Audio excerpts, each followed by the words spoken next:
তাহাজ্জুদের নামাজরত অবস্থায় একজন মাদ্রাসার ছাত্র মহান আল্লাহ তাআলার ডাকে সাড়া দিয়ে না ফেরার দেশে চলে গেছেন। কতটা পবিত্র মৃত্যু, কতটা পবিত্র মুহূর্ত, কতটা নীরবতার মাঝে একটি শিশুর জীবন শেষ হয়ে গেল। এমন ঘটনা খুব একটা বেশি দেখা যায় না। নাম তার আকরাম হোসেন, বয়স মাত্র 12 বছর।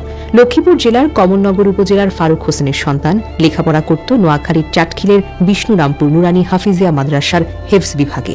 ইতিমধ্যেই 16 পারা কুরআনের হাফিজ সম্পন্ন করেছেন। যত মিষ্টি কণ্ঠে তিলাওয়াত, তত নরম ছিল তার আচরণ। শুক্রবার গভীর রাত, সময় তখন 4টা। চারপাশ নিস্তব্ধ, শুধু তাহাজ্জুদের নামাজে দাঁড়িয়ে থাকা ছোট ছোট মুখ। আকরামও প্রতিদিনের মতো উঠে দাঁড়িয়েছেন। আল্লাহর সামনে মাথা নোয়াবার জন্য তার হৃদয়ে ছিল অপরিসীম ভালোবাসা। কিন্তু সে ভালোবাসার মাঝে ঘটে গেল জীবনের সবচেয়ে বড় পরিবর্তন। ভিডিওতে দেখা যায় মাদ্রাসার একটি শান্ত কক্ষে কয়েকজন শিক্ষার্থী তাহাজ্জুদের নামাজ আদায় করছে। মাটিতে পাতানো জায়নামাজ, চারিদিকে নিঃশব্দতা। হঠাৎ দেখা গেল এক কিশোর সিজদা থেকে মাথা তুলে দাঁড়াবার চেষ্টা করল, কিন্তু তার শরীরটা যেন আর সাপোর্ট করল না।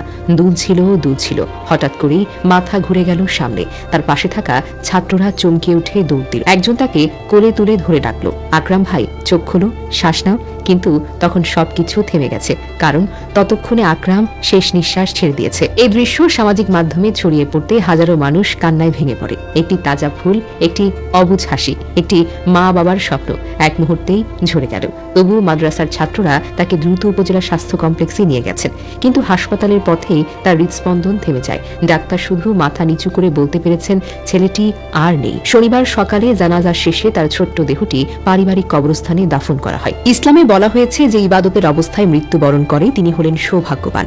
নিজ হাতে সিজদা করে থাকা অবস্থায় আল্লাহর নির্দেশে ফেরেশতারা তাকে নিয়ে যায়। একজন হাফেজ ছাত্র তাহাজ্জুদের নামাজে দাঁড়িয়ে থাকা অবস্থায় মৃত্যু, এটা কোনো সাধারণ মৃত্যু নয়। এটা এক ধরনের সম্মান, একটা রহমত, একটা কবুল হওয়ার নিদর্শন। মানুষ বলে আল্লাহ যার প্রতি খুশি হন তাকে এমন পবিত্র অবস্থায় নিজের কাছে নেন। চাটখিল থানার তদন্ত কর্মকর্তা মোহাম্মদ আব্দুল সুলতান জানিয়েছেন, ভিডিওটি তারাও দেখেছেন। এটি একটি প্রাকৃতিক মৃত্যু বলতে পারেন। পরিবারের পক্ষ থেকে কেউ কোনো অভিযোগ করেনি, কারণ ঘটনাটি কোনো রহস্য নয়, এটা আল্লাহর ইচ্ছা।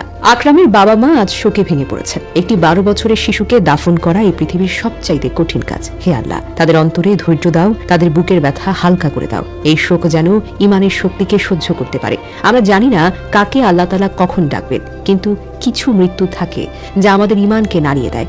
আকরাম চলে গেছে, তার মৃত্যুর দৃশ্য, তার পবিত্রতা, তার শেষ সিজদা আমাদের মনে করিয়ে দেয় আল্লাহ যাকে ভালোবাসেন তাকে কখনো অপমানজনক মৃত্যু দিতে পারে না। হে আল্লাহ, হাফেজ আকরামের সমগ্র আমল তুমি কবুল করো, তার কবরকে আলোকিত করো, তার পরিবারকে ধৈর্য দাও এবং আমাদের সবাইকে মৃত্যুর জন্য প্রস্তুত থাকার তৌফিক দান করো।